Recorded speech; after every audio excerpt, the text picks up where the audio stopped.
민수기의 말씀을 함께 나누고 있습니다. 민수기의 말씀은 우리가 다 알고 있듯이 어떠한 말씀이냐? 이제 이스라엘 백성들이 하나님 앞에 불순종하고 하나님을 불신함을 통하여서 하나님께 범죄를 짓게 되죠. 그로 인하여서 결국 이 이스라엘 백성들이 몇 년 동안의 광야의 생활을 하게 되느냐?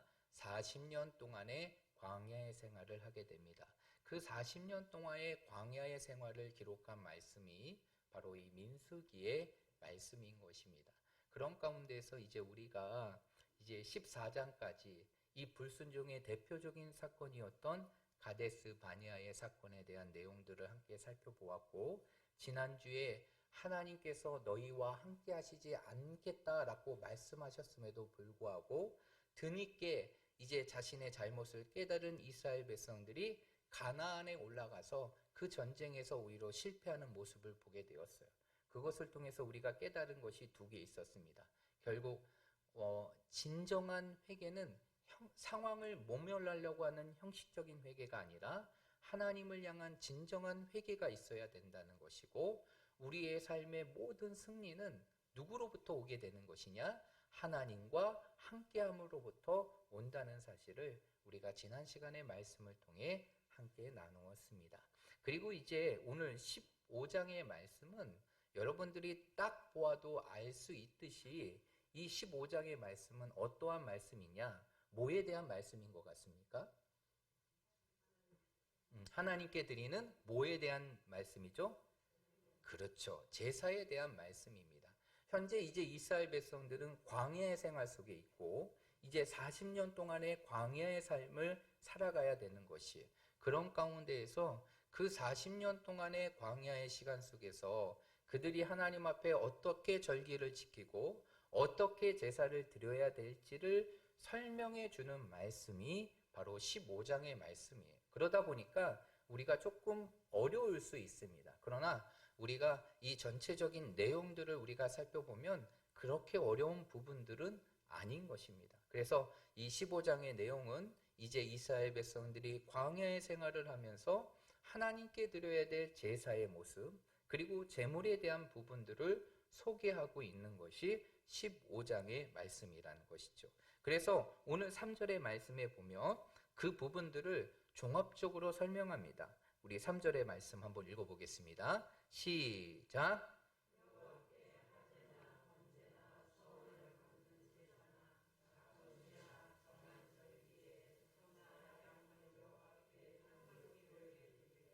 아멘. 오늘 이 말씀을 보면 여호와께 화제나 번제, 그리고 성원제나 낙헌제, 정한 절기 때 하나님께 제사를 드릴 때 어떻게 해야 되는가, 그 부분들을 설명하고 있는데, 결론적으로 이 부분들에 대한 제사의 내용들을 쭉 보게 되면 결국 그 모든 드림의 제사가 하나님 앞에 어떠한 제사가 되어야 될 것을 설명하고 있느냐? 향기로운 제사가 되어야 될 것을 설명해 주고 있는 것이, 그러면서 그 향기로운 제사의 삶을 살아가기 위해서 하나님 앞에 어떤 제물을 드리고 어떻게 제사를 드려야 될까, 그 부분들을 소개하고 있는 것이 바로 오늘 우리가 읽었던 이 본문의 말씀이에요. 그런데 여러분 잘 아시겠지만 또한 구약의 제사는 신약에 어떠한 모습으로 나타나게 되느냐? 예배의 모습으로 나타나게 돼요. 그래서 구약의 제사는 결국 신약의 시대 속에서 예수 그리스도의 이 땅에 오심과 구원의 사역 이후에 우리에게 어떠한 모습으로 나타나게 되느냐? 예배의 모습으로 나타나게 되는 것이. 그러면 오늘 이 제사의 부분들은 실제적으로 우리가 하나님께 드리는 무엇과 관련이 있는 것입니까? 예배와 관련이 있다는 것이. 그래서 오늘 이 말씀을 통해서 우리가 하나님께 드리는 예배, 그리고 우리의 삶 속에 영적인 책임으로 다가오고 있는 이 예배를 우리의 삶 속에서 하나님 앞에 더 향기로운 예배로, 향기로운 제사로 하나님께 드리기 위해서 우리가 어떻게 해야 되는가, 그 부분들을 오늘 말씀을 통해서 함께 살펴보려고 하는데, 첫 번째로는 무엇이 있어야 되느냐? 하나님께 드리는 향기로운 예배는 철저한 자기 부인과 함께 내 자신을 드릴 수 있는 삶의 모습이 있어야 되는 것이에요. 여러분, 하나님이 가장 기뻐하시는 제물, 하나님께서 가장 기쁘게 여시는 제물은 결국 누구를 드리는 것입니까? 내 자신을 하나님께 드리는 것이에요. 실제적으로 모든 제사는 사실 원론적으로 보게 되면 내 자신을 하나님께 드리는 거예요. 그런데 우리가 우리 자신을 드릴 수 없으니까 결국 무엇을 통해서 드리게 되는 것입니까? 동물, 제물을 통해서 대신되는 것이죠. 그러면 결국 오늘 드려지는 모든 제물은 결국 하나님 앞에 드려져야 될 누구의 모습을 보여주는 것입니까? 우리 자신의 모습을 보여주는 것이에요. 그래서 이 사도 바울은 로마서 12장 1절의 말씀에 보면 뭐라고 얘기합니까? 그러므로 형제들아 내가 너희를 권하노니 너희 몸을 하나님이 기뻐하시는 거룩한 산 제물로 드리라. 이는 너희가 드릴 영적 예배니라 라고 얘기하죠. 그러면서 결국 사도 바울이 뭐를 얘기합니까? 우리의 삶을 하나님 앞에 거룩한 산 제물로 드려라. 그것이 바로 예배의 삶을 살아가는 우리들의 모습임을 설명해 주고 있다는 것이죠. 그러면 오늘 본문의 말씀을 통해서 우리가 철저히 우리 자신을 부인하고 우리 자신을 하나님께 드리는 모습을 어떻게 확인할 수 있는지 우리가 말씀을 통해서 살펴보도록 할 텐데, 오늘 특별히 6절과 7절, 아니 오늘 3절부터 나오는 모든 이 제사의 과정 속에서 계속적으로 반복되는 그 제사에 드려지는 한 가지 제물이 있는데, 그것이 바로 무엇이냐면 바로 고운 가루라는 것이에요. 그래서 이제 4절부터 보게 되면 그 고운 가루에 대한 부분들이 매 제사 때마다 계속적으로 언급되고 또 언급되고 있어요. 그렇죠? 네. 그러면 여기서 말하는 고운 가루라는 것은 결국 무엇을 의미하는 것이냐? 여기서 고운 가루라는 것은 히브리어로 솔레트라는 단어예요. 솔레트. 이 솔레트라는 단어인데 이 단어의 뜻은 채로 치다, 흔들다라는 뜻을 갖고 있는 것입니다. 그래서 여러분 채 치는 거 어떤 것인지 아시죠? 잘 아는 것처럼 이제 알맹이를 잘 빻아서 그것들을 채를 통하여서 받게 되는 그 가루가 바로 무엇이냐? 오늘 여기서 말하고 있는 고운 가루라는 것이죠. 그런데 이 고운 가루라는 것은 결국 예배의 삶을 살아가는 우리들에게 어떠한 모습을 보여주는 것이냐? 자기 부인의 모습을 보여준다는 것이에요.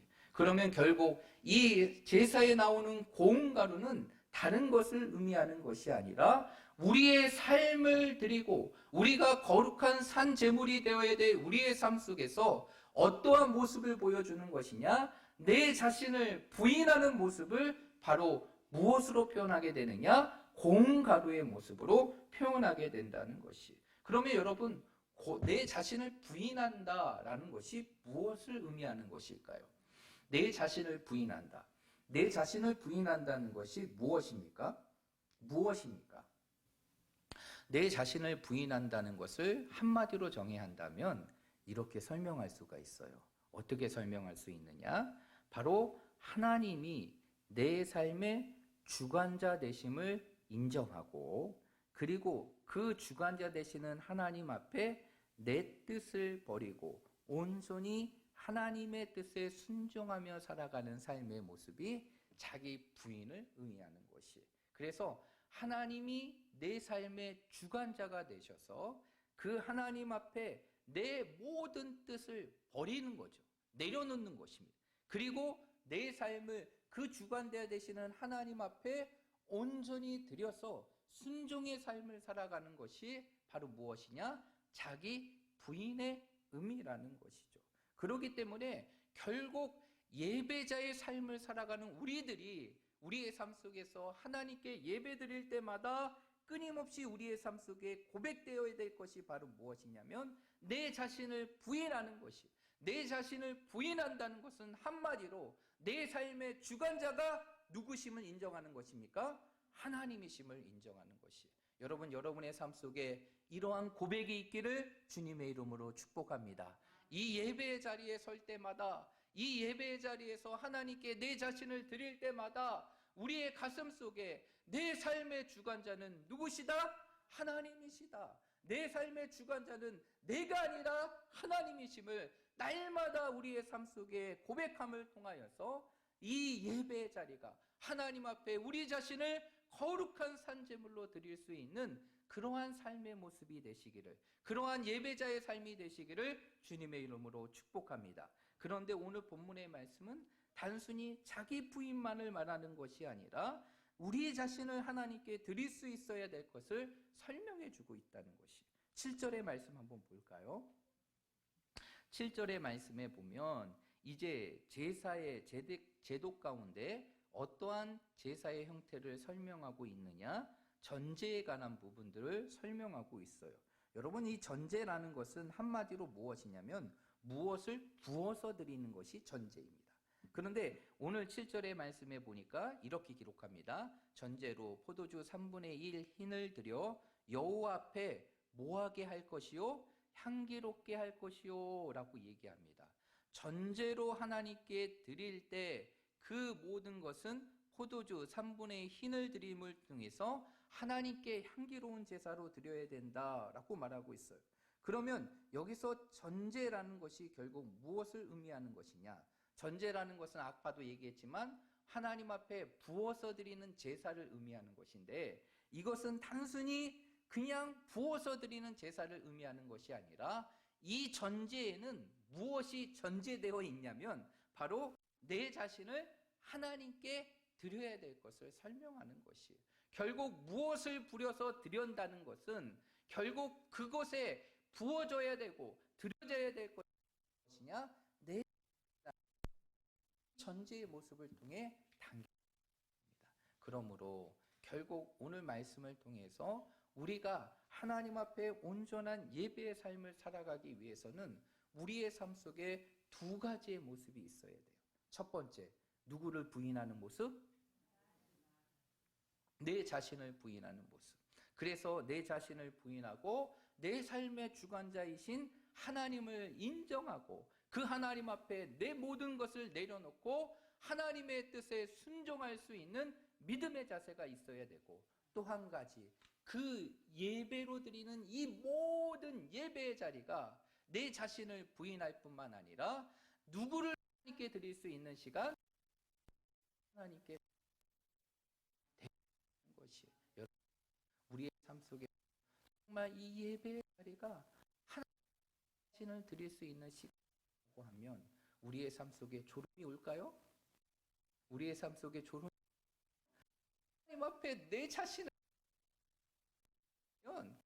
내 삶 속에서 졸음이 들다가도 깜짝 놀라서 하고 다시 온전한 예배를 드리게 될 거예요. 결국 우리의 삶 속에 온전한 예배를 드리기 위해서는 무엇보다 내 자신을 부인하고 그것을 통해서 누구보다도 내 자신이 하나님께 드려질 수 있는 제물이 될 때 결국 그것이 하나님의 마음을 향기롭게 하는 아름다운 제사가 될 수 있다는 것입니다.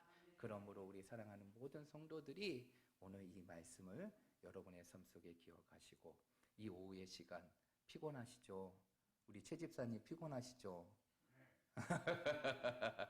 그래도 늘 예배의 자리를 지키는 우리 아름다운 집사님이신데, 우리의 삶이 아무리 피곤하고 우리의 삶이 아무리 지쳐도 이 예배의 자리가 우리 자신을 하나님 앞에 부족함 없이 흠 없이 드려지는 아름다운 향기로운 예배의 삶을 살아가는 우리 학성교회 모든 성도들이 되시기를 주님의 이름으로 축복드립니다. 두 번째로 오늘 이 제사의 제도를 통해서 우리가 기억할 수 있는 또 한 가지는 바로 무엇이냐? 우리는 모든 예배자 가운데 본인이 될 수 있는 예배의 삶을 살아가야 한다는 것이, 그 부분들을 어디서 확인할 수 있느냐? 14절입니다. 14절의 말씀 우리 읽도록 하겠습니다. 14절 시작.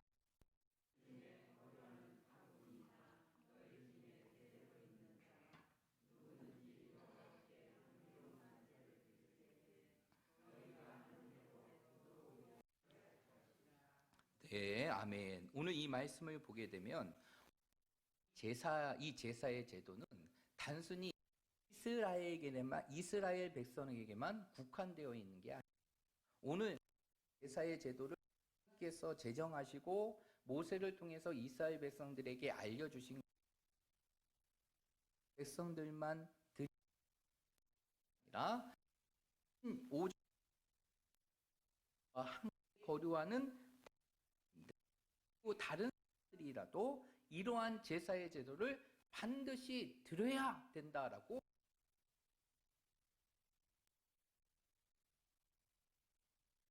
나는 단순히 이스라엘에게만 국한되어 있는 것이 아니라 이스라엘과 함께하는 모든 사람들에게 동일하게 적용되어지는 규례라는 것이. 그런데 오늘 마지막 14절의 말씀에 보니까 그 제사의 제도, 다른 사람들이 제사를 드릴 때 어떻게 드릴 수 있어야 됨을 설명하고 있느냐? 14절 마지막의 말씀에 보면 너희가 하는 대로 그도 그리할 것이다 라고 얘기해요. 이 이야기는 무엇입니까? 이제는 이스라엘 백성들 가운데 함께 거류하는 타국인도 있고 타인도 있고 거류자들도 있고 이방인들도 있어요. 그런데 중요한 것은 무엇이냐면 그들이 이 규례를 따라 하나님 앞에 예배의 삶을 살아가는데 그 예배의 삶의 기준이 누가 되어야 됨을 설명하고 있는 것입니까? 이스라엘 백성이 되어야 됨을 설명하고 있는 것이. 이 이야기는 결국 무엇이에요? 우리의 삶이 결국 모든 세상의 사람들이 하나님께 예배할 수 있는 그 예배자의 본이 되어야 됨을 설명해 주고 있는 것이에요. 여러분, 우리의 예배가, 아니 내 자신이 하나님께 드리는 예배가 누군가에게 본이 되는 예배의 모습으로 되고 있습니까? 여러분, 하나님께서는 오늘 말씀을 통해서 우리에게 그러한 것을 말씀하고 계셔요. 우리가 하나님 앞에 온전하게 예배를 드리고 향기로운 예배를 드리는 것 중요합니다. 그러나 우리의 예배가 여기서 그치는 것이 아니라 우리의 그러한 예배의 모습이 다른 누군가를 예배의 온전한 자리에 설 수 있는 본이 되어야 될 것을 설명해 주고 있는 것이에요. 그렇기 때문에 우리는 우리의 모든 삶의 부분 속에서 하나님께 드리는 이 예배가 다른 누군가에게 본이 될 수 있는 예배의 삶이 되어야 되는 것입니다. 그러므로 우리 사랑하는 모든 성도들이 하나님 앞에 날마다 이러한 예배를 드림을 통하여서 내 자신을 부인하고 내 자신을 하나님 앞에 거룩하게 드리는 그 예배의 삶을 통하여서 다른 누군가에게 예배의 본이 될 수 있는 그러한 인생의 삶을 살아감을 통하여서 정말 하나님이 기뻐하시는 예배, 그리고 하나님이 원하시는 예배, 그리고 하나님께서 그 어떤 것보다도 향기롭게 받으시는 그러한 예배의 삶을 살아갈 수 있는 저와 우리 모든 믿음의 성도들이 되시기를 주님의 이름으로 축복합니다.